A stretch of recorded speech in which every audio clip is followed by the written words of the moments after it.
You are floating in the silent dark. Below you hangs the blue marble of Earth, a familiar sight for any void dweller. Your station hums with the quiet energy of 1,000 sleeping souls. It is a peaceful night, a night like any other, until the signal arrives.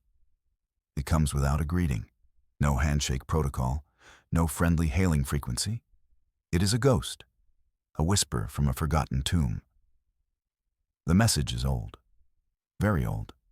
Data ghosts cling to its edges. Its source is a place no one has looked at for a century. The Kepler's anomaly, a region of space feared and abandoned.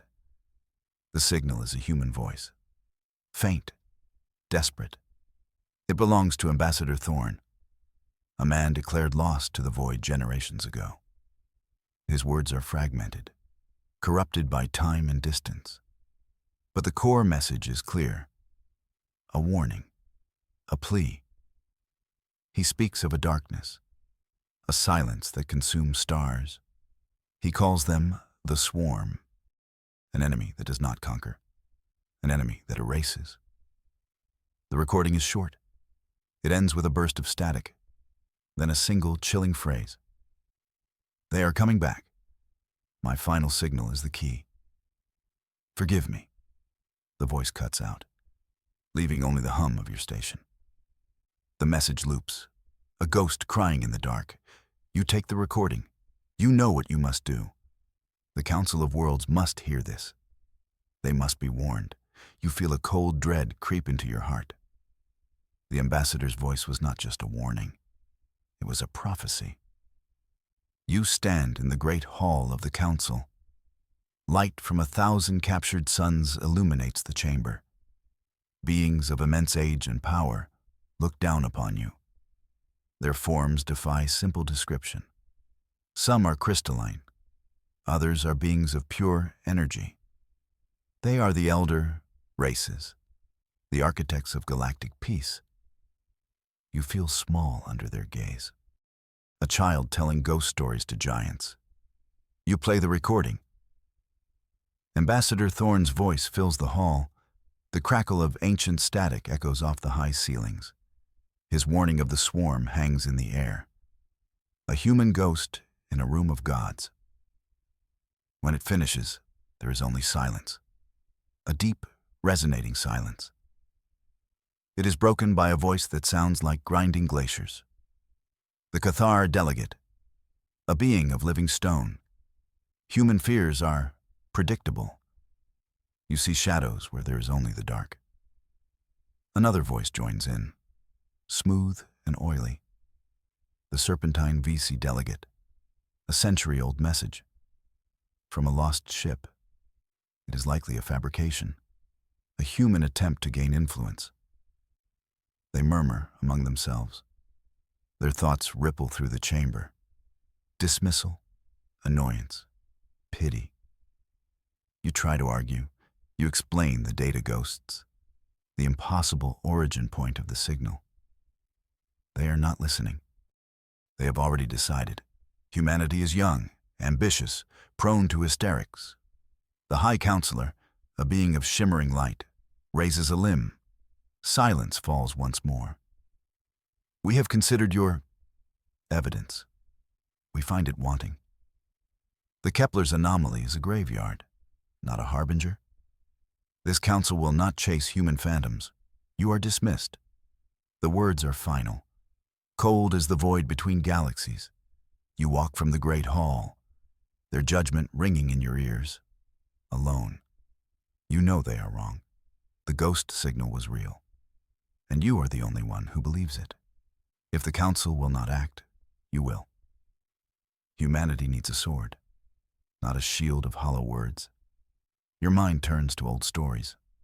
Legends told to children about the dawn, war, a time when humanity fought for its place among the stars.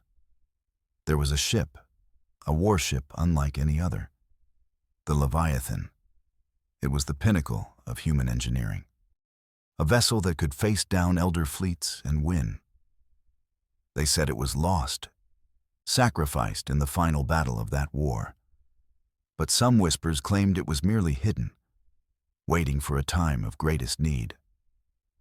You pull up the old star charts, cross-reference them with the ambassador's fragmented log. A pattern emerges, a hidden path. It leads to the Asphodel Nebula, a treacherous sea of stellar dust and newborn stars, a place where ships go to die. It is a fool's errand, a desperate gamble based on a ghost story. But it is the only hope you have. You plot a course. Your small scout ship feels inadequate for the journey.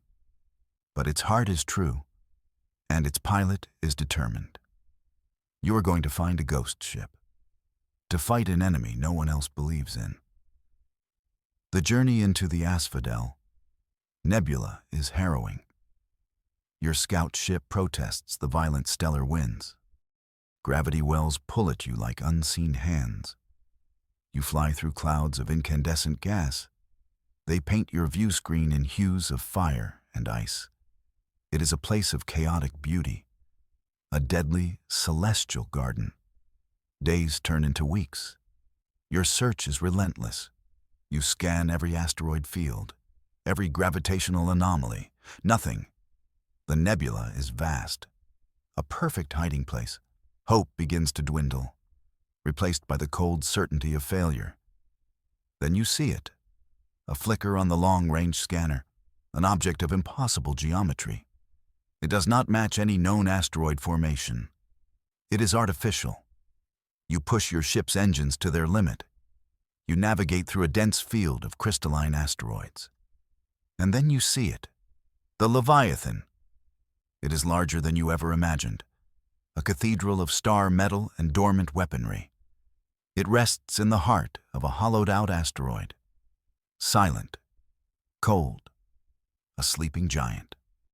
Its hull is scarred from ancient battles, a testament to a forgotten war. It is beautiful and terrifying. Docking with the Leviathan is a delicate procedure. The ancient ship is a tomb. No lights, no power, only the faint hum of emergency systems. You board the vessel. Your boots echo in the cavernous hallways. Emergency lights flicker to life as you pass. They cast long, dancing shadows. The air is stale, recycled for over a century. You feel like a trespasser, a grave robber. But you are here to awaken the dead, not to dishonor them. You make your way to the bridge, the heart of the giant. The bridge is a ghost of its former self. Dust covers every console. The command chair sits empty, a silent throne. But as you step onto the command platform, the ship stirs. A soft blue light emanates from a central console. A voice fills the bridge. It is calm, measured, almost melancholic. Identity required. State your purpose. It is the ship's AI, the ghost in this machine. You introduce yourself. You explain the ghost signal, the council's dismissal, the coming threat. The AI listens without interruption. The blue light pulses gently. My designation is Warden. I have been dormant since the dawn, war. My last directive was to await a new captain, a human mind to bridge the command interface. You are not a soldier. You are a diplomat, a scholar. But you are here, and you are human. The bonding process is demanding. It requires a direct neural link. The strain can be significant. You look at the command chair, at the neural interface gleaming in the low light. This is the moment of truth. To wake the Leviathan, you must offer a part of yourself. You must become one with the machine. You take a deep breath. You sit in the chair. I am ready. The interface lowers. Needles of light touch your temples. The world dissolves into a sea of data. You feel the ship's immense power, its memories of fire and battle. You are the Leviathan now, and it is you. The giant is awake. The bond with Warden is disorienting. You see through 1,000 sensors at once. You feel the hum of the mighty engines in your bones. The AI's memories flood your own. Images of forgotten battles, the faces of a long-dead crew. It is overwhelming. But through the torrent of data, you find clarity. Warden is more than a machine. It possesses a cold, calculating loyalty. It is a guardian, and it has accepted you. Bonding complete, Warden's voice echoes in your mind. Ship systems are online. We are ready. You now have a warship. But you still lack a destination. The ambassador's signal mentioned a key, a final message. You ask Warden to analyze the original recording, to strip away the layers of static and time. The ship's powerful processors go to work. Hours pass. The bridge is silent, save for the soft thrum of the awakened ship. Then, Warden speaks. Analysis complete. I have isolated a sub-frequency within the ambassador's message. It contains a compressed data packet. On the main view screen, a star chart appears. It is a region of space marked as forbidden on all modern charts. The starless abyss. The map is intricate. It details jump points and safe passages through a region believed to be empty. But the map shows something else. A destination. A single point of light in a void devoid of stars. Ambassador Thorne's log is embedded in the data. His last entries. He describes finding a path, following a trail left by an even older civilization. The Elder Ones, a mythical race that predates even the current council. Thorne believed they knew of the swarm, that they had prepared a defense. He was following their ancient clues. He found their sanctuary, or their tomb. The risk is substantial, Warden states. The energy readings from that sector are anomalous, unprecedented. A forbidden system, a map from a dead man, a clue from a mythical race. It sounds like madness. You should take this to the council. Present this new evidence. But you remember their faces, their dismissal. They would lock the data away, declare it another human fantasy. Number, you must go. You are the captain of the Leviathan. This is your duty. Set a course for the starless abyss, you command. Your voice is steady, filled with a purpose you have never felt before. Take us to the ambassador's last known location. The journey to the starless abyss is unlike any other. You use the hidden jump points from the ambassador's map. The ship tears through the fabric of reality. Each jump is a violent transition, a brief glimpse into the raw energy between dimensions. When you arrive, the view screen is pure black. No stars, no galaxies, just an endless, suffocating darkness. It is a place that star science says should not exist. A pocket of true emptiness. Your sensors scream with impossible readings. The void is not empty. It is teeming with energy you cannot classify. Then you see it, just as the map promised. A single point of light, a colossal structure hanging in the void. It is not a station, not a ship. It is something else entirely, a construct of impossible scale and design. It seems to absorb the darkness around it. That is the source of the anomalous readings, Warden says. Its voice holds something akin to awe. It does not obey the known laws of physics. As you approach, a new horror unfolds. The space around the structure ripples. It tears open. It is not a jump drive. It is a brute force rip in space-time. From these wounds in reality, ships emerge. They are not like any vessels you have ever seen. They are biomechanical. Part machine, part living creature. Their hulls are a dark, chitinous material. They move with the predatory grace of insects. Dozens of them, then hundreds. They are the void, breachers, the swarm. They pour from the rifts like blood from a wound. They move towards the colossal structure, ignoring you completely. Their technology is far beyond anything the Council possesses. It is a violation of natural law, A red alert flashes on your console. A single vessel is approaching your position. It is not one of the swarm ships. It is a Council patrol cruiser, heavily damaged. It hails you. A distorted face appears on your screen. A Cathar, the same species as the delegate who mocked you. But this one's stone-like features are etched with terror. They came from nowhere, he rasps. We were on a deep-range patrol. They tore through our fleet.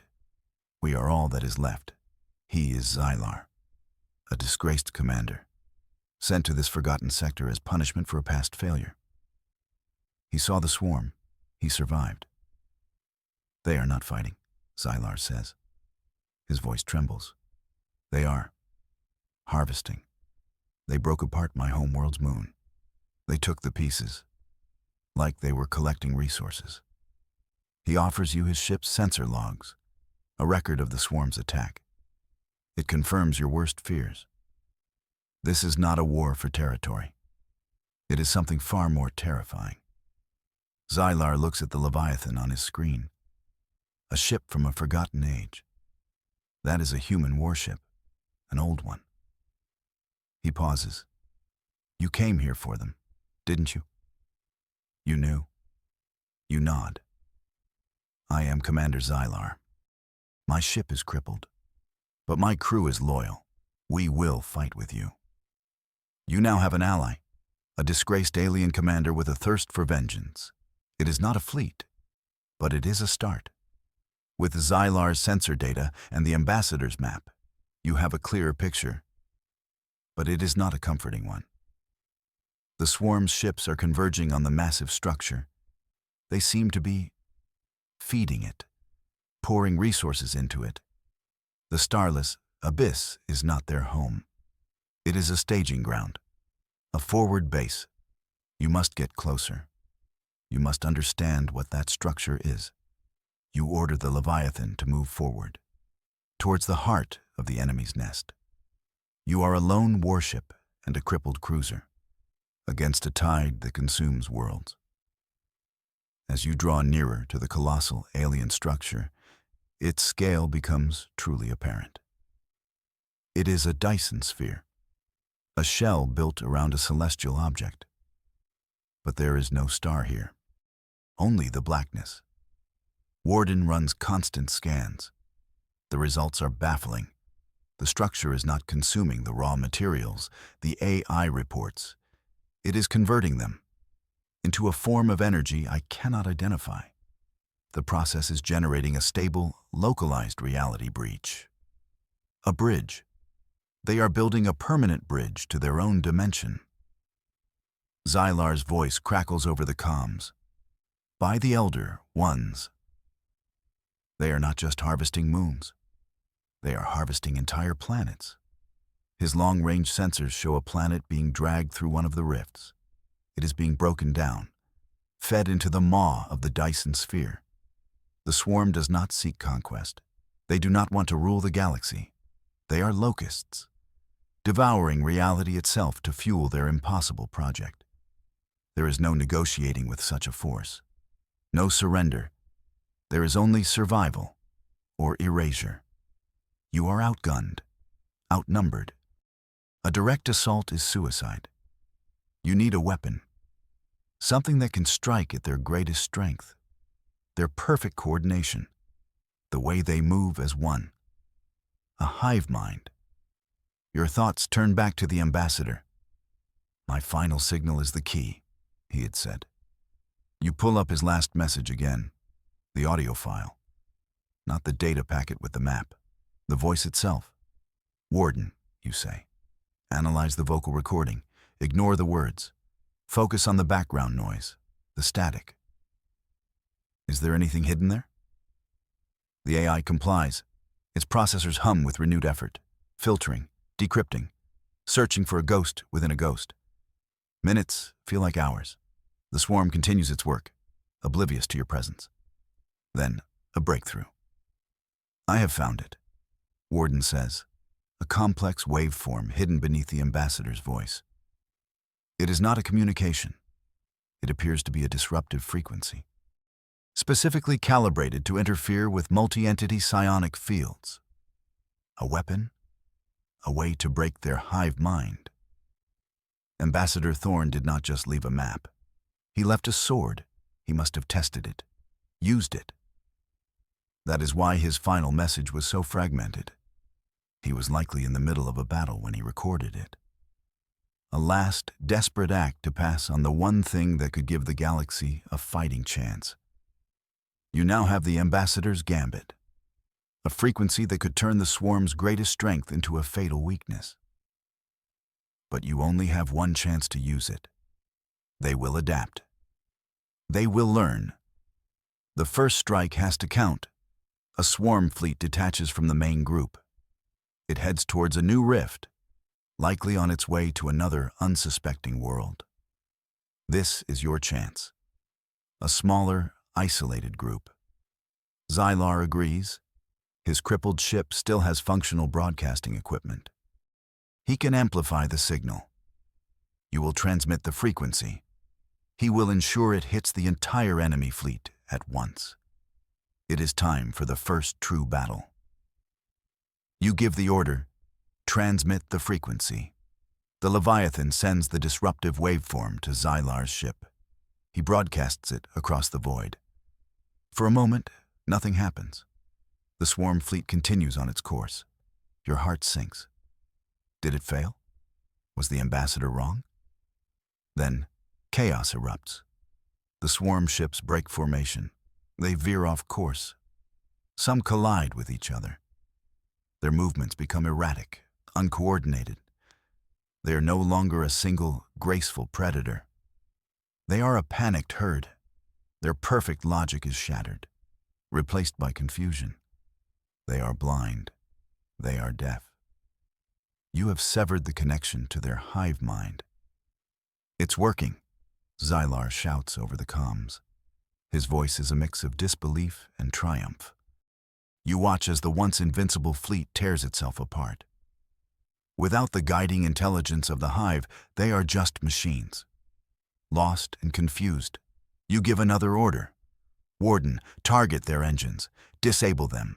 Do not destroy them. The Leviathan's weapons fire with pinpoint precision. Energy lances strike at the swarm vessels, crippling them without causing a catastrophic explosion. One by one, the enemy ships go dark. Adrift in the starless void, you have won, not through brute force, but through understanding your enemy. The victory is short-lived, but it is a victory nonetheless. You have proven the swarm can be beaten, that they are not gods. Xylar has recorded the entire engagement. The proof, the evidence the Council of Worlds so arrogantly dismissed. He transmits the data packet back to the Council, a message from a disgraced commander and a human on a ghost ship. It will shake them to their core. There will be no more dismissals, no more talk of human fears. The war is real, and it has begun. The Council of Worlds is in turmoil. Xylar's data has spread like wildfire. The footage of the swarm's fleet in disarray is undeniable. The delegates who dismissed you are now clamoring for action.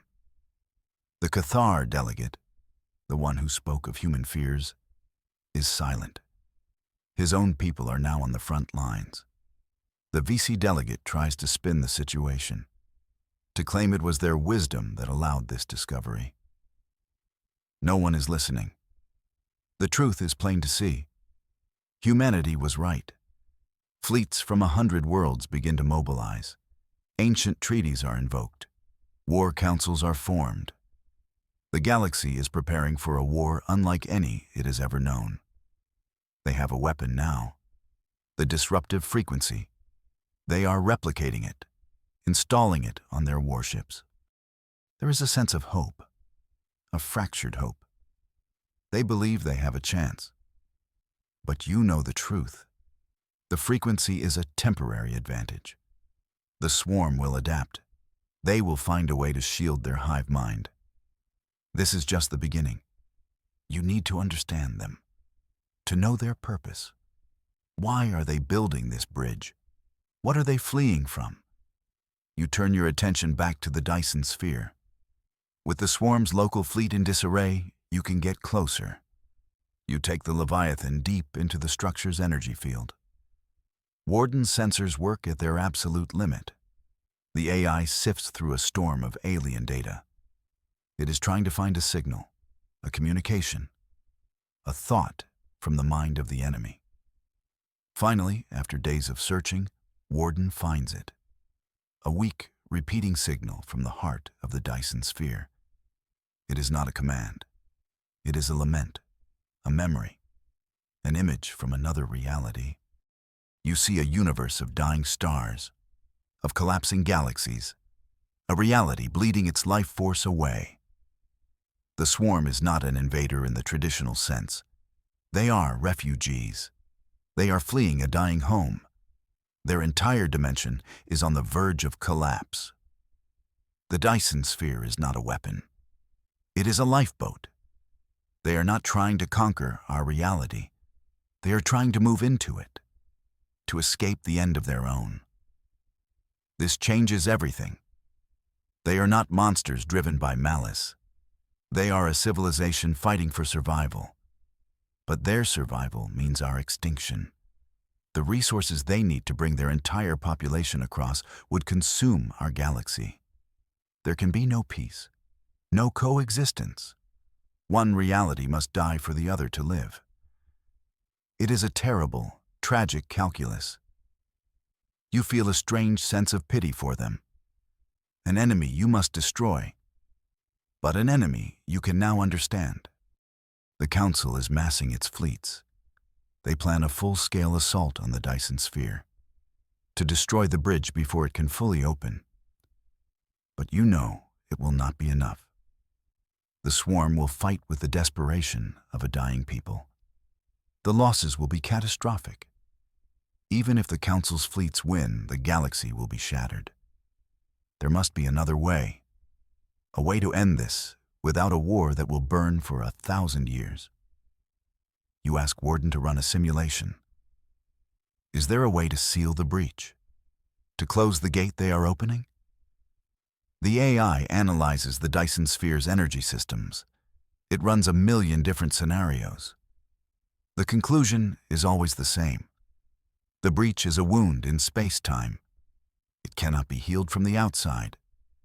You would need to create a localized big crunch, an implosion of reality itself.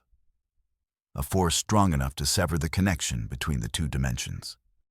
There is only one power source in this sector capable of generating that kind of energy. The Leviathan's engine. The ship's heart is a contained singularity, a miniature black hole. If you were to overload it, to let it go critical at the heart of the breach, it would create the implosion needed.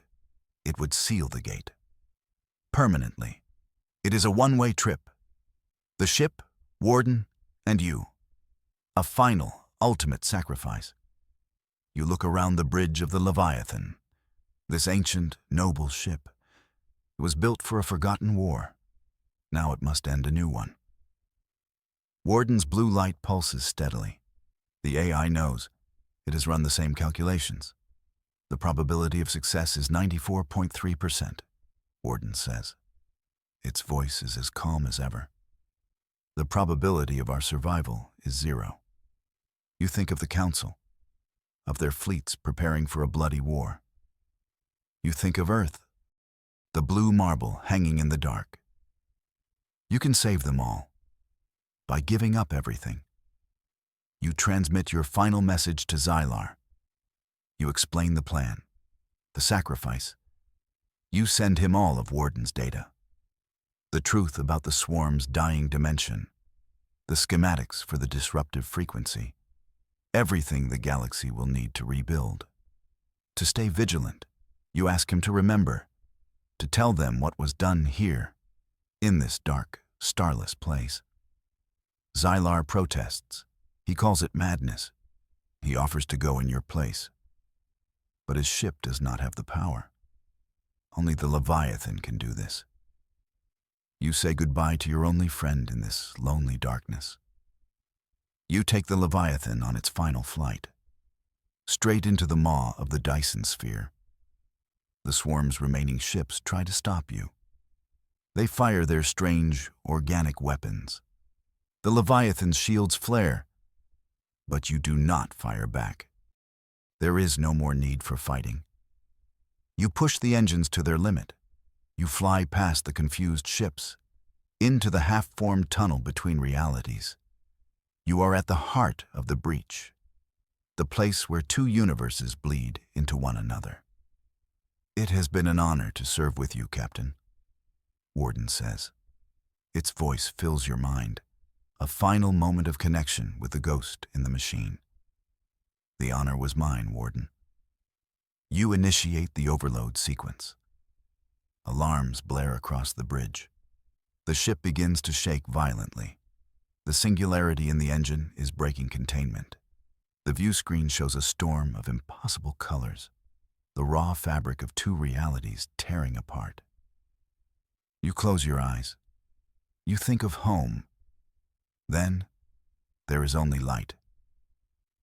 A silent, final flash. The bridge. The gate. It is done. Your final signal becomes a legend. A story told on 1,000 worlds. The tale of the human who went into the dark. The one who faced an impossible enemy. And who made the ultimate sacrifice. Xylar keeps his promise. He tells the galaxy the truth. Not just of your sacrifice, but of the swarm's tragedy.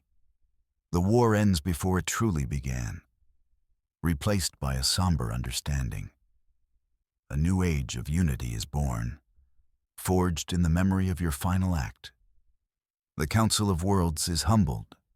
They create a new seat at the high table, an empty chair, in honor of the human ambassador who was once dismissed.